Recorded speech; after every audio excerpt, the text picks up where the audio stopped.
నల్లగొండ జిల్లా మిర్యాలగూడలో 2 రోజులుగా రైస్ మిల్లర్స్ బీఆర్ఎస్ అభ్యర్థి అనుచరులపై 8 దాడులు జరుగుతున్నాయి. 8 దాడుల్లో అధికారుల ప్రశ్నలతో ఓ ముగ్గురు రైస్ మిల్లర్లు ఉక్కిరిబిక్కిరై ఓ ముగ్గురు రైస్ మిల్లర్లు ఆరోగ్యపరంగా అస్వస్థతకు గురయ్యారు. వారిని ప్రైవేట్ ఆసుపత్రులకు తరలించి కుటుంబ సభ్యులు, అధికారులు చికిత్స అందిస్తున్నారు.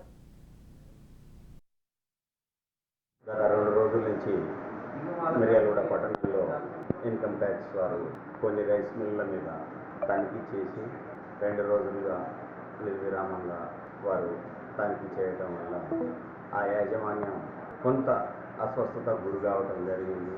దాంట్లో ఏజ్ ఫ్యాక్ట్ కూడా కొంత ఉంది.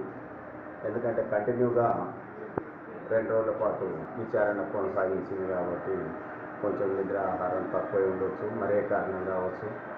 దానివల్ల ముగ్గురు కూడా కొంచెం అస్వస్థత గురైనట్టుగా మా దృష్టికి వచ్చింది. వారు సాధ్యమైనంత తొందరగా కోలుకుంటారని చెప్పి ఆశిస్తున్నాను.